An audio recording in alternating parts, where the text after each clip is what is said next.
Assalamualaikum warahmatullahi wabarakatuh. Saudara yang dirahmati Allah, dalam salat, semua bacaan yang digunakan biasanya dalam bahasa Arab. Namun, banyak umat Islam berasal dari latar belakang yang berbeda di seluruh dunia, dan tidak semua dari mereka menguasai bahasa Arab.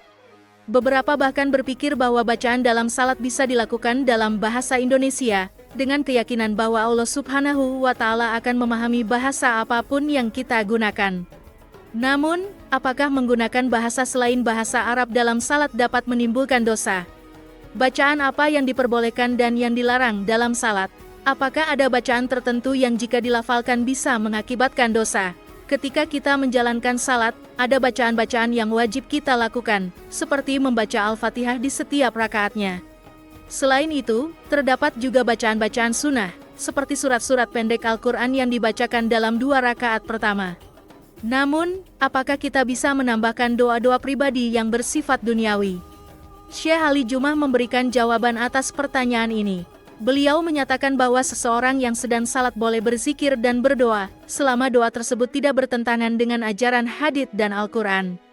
Pendapat ini didukung oleh Imam Ibnu Hajar Al-Asqalani, yang menyebutkan, Imam Ibnu Hajar dalam Fathul Bari menjelaskan bahwa setelah tasyahud, Nabi mengizinkan umatnya untuk berdoa dengan apapun yang diinginkan, termasuk berdoa untuk hal-hal duniawi yang diinginkan.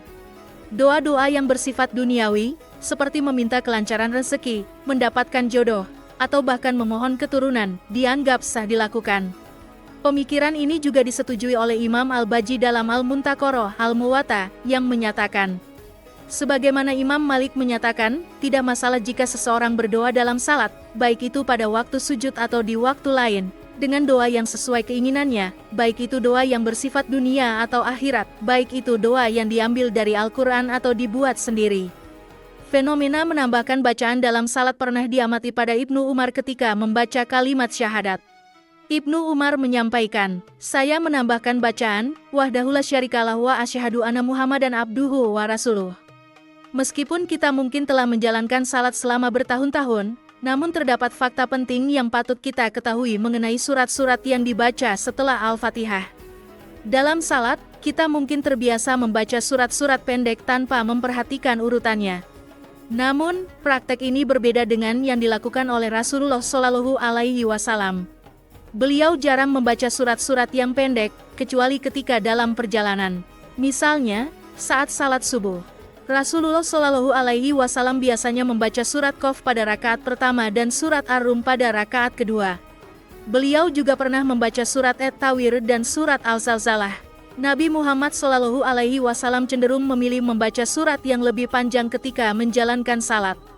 Hal ini tercermin dalam pengalaman salah seorang sahabat, Abu Sa'id Al-Khudri. Ia mencatat, suatu ketika, saat salat zuhur sedang berlangsung, seseorang meninggalkan masjid dan pergi ke perkampungan Baki untuk menyelesaikan urusannya di sana. Setelahnya, ia berwudu dan bergabung kembali dengan jamaah salat. Namun Rasulullah Shallallahu Alaihi Wasallam masih berada pada rakaat pertama karena beliau tengah membaca ayat yang sangat panjang. Hadits riwayat Muslim. Selain itu, Rasulullah Shallallahu Alaihi Wasallam memilih surat-surat secara berurutan. Pemilihan ini disebutkan dalam penjelasan Imam Nawawi dalam kitab At-Tibyan. Beliau menyatakan bahwa Al-Quran tidak hanya disusun secara berurutan tanpa alasan, melainkan dengan tujuan yang terencana. Oleh karena itu, wajar jika kita mengikuti urutan tersebut saat membaca dalam salat, seperti membaca surat Al-Baqarah di rakaat pertama dan surat Al-Imran di rakaat kedua, dan seterusnya. Bagaimana jika pada rakaat pertama kita membaca surat Anas? Menurut Imam Nawawi, sebagian ulama menyarankan setelah membaca surat Anas, dilanjutkan dengan surat Al-Baqarah pada rakaat kedua. Namun, bagaimana jika seseorang, setelah membaca surat Anas di rakaat pertama, malah membaca surat Al-Ikhlas di rakaat kedua? Imam Nawawi menyatakan bahwa meskipun beberapa ulama mengizinkannya, namun sebagian lainnya tetap tidak menyetujuinya, karena mereka tetap menekankan pentingnya membaca Al-Quran secara berurutan dalam salat. Ada pengecualian dalam membaca Al-Quran secara berurutan dalam salat, terutama pada salat-salat tertentu. Misalnya, pada salat subuh hari Jumat, disarankan untuk membaca surat As-Sajdah pada rakaat pertama dan surat Al-Insan pada rakaat kedua. Namun, ketika kita mengajarkan anak-anak menghafal surat-surat pendek, urutan pembacaannya bisa dimulai dari surat Anas dan berlanjut hingga surat Ad-Duha. Pendekatan seperti ini membantu anak-anak dalam menghafal. Saat salat berjamaah, imam akan membaca surat Al-Fatihah kemudian dilanjutkan dengan surat-surat pendek yang dipilih. Namun, bagaimana jika surat yang dibaca imam tidak kita hafal? Tugas makmum adalah untuk mengikuti imam. Saat imam membaca surat dalam Al-Quran setelah membaca Al-Fatihah, makmum cukup mendengarkan saja. Namun, ada pengecualian ketika imam membaca surat Atin. Ini ditegaskan dalam hadis Rasulullah Shallallahu Alaihi Wasallam, di mana makmum menjawab pada ayat terakhir. Bukankah Allah hakim yang seadil-adilnya? Dengan balawa ala zalika minas syaidin. Ini adalah sunnah yang disaksikan oleh Rasulullah Shallallahu Alaihi Wasallam. Sementara itu, perlu diakui bahwa semua bacaan salat menggunakan bahasa Arab, padahal tidak semua umat Islam fasih berbahasa Arab. Di Indonesia, bahasa Arab bukanlah bahasa ibu kita. Meskipun demikian, bacaan salat dan doa-doa tetap menggunakan bahasa Arab. Bagaimana jika kita belum menghafal bacaan salat dalam bahasa Arab? Apakah boleh menggantinya dengan bahasa Indonesia? Dalam salat, kita telah diperintahkan untuk mengikuti tata cara salat yang diajarkan oleh Rasulullah Shallallahu Alaihi Wasallam. Beliau bersabda, "Kerjakanlah salat sebagaimana kalian melihatku melakukannya." Hadits riwayat Bukhari. Membaca bacaan selain yang telah ditetapkan oleh Nabi Shallallahu Alaihi Wasallam tidak diperbolehkan. Berbicara atau melafalkan sesuatu di luar bacaan yang telah ditentukan dapat membatalkan ibadah tersebut. Pandangan ini didasarkan pada mazhab Hanafi dan Hambali.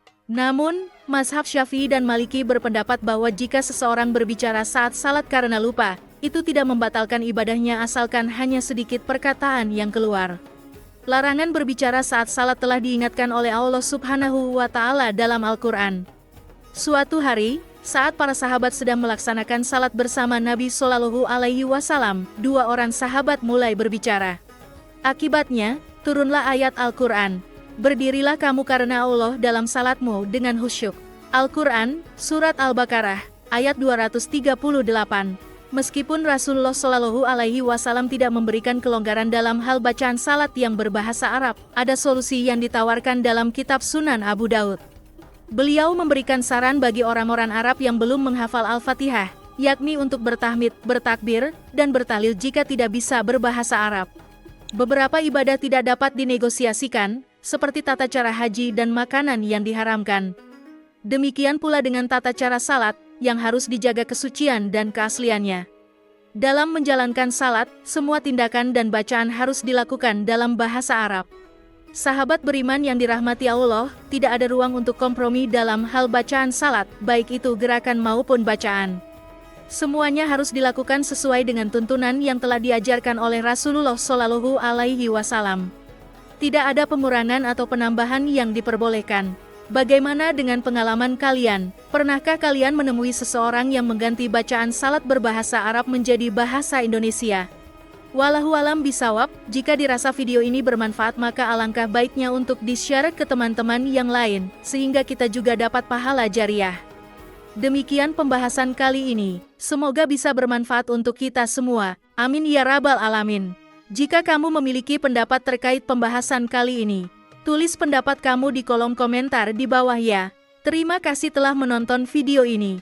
Jika kamu menyukai konten ini, jangan lupa untuk like, share, dan subscribe ya. Terima kasih dan sampai jumpa dalam video berikutnya.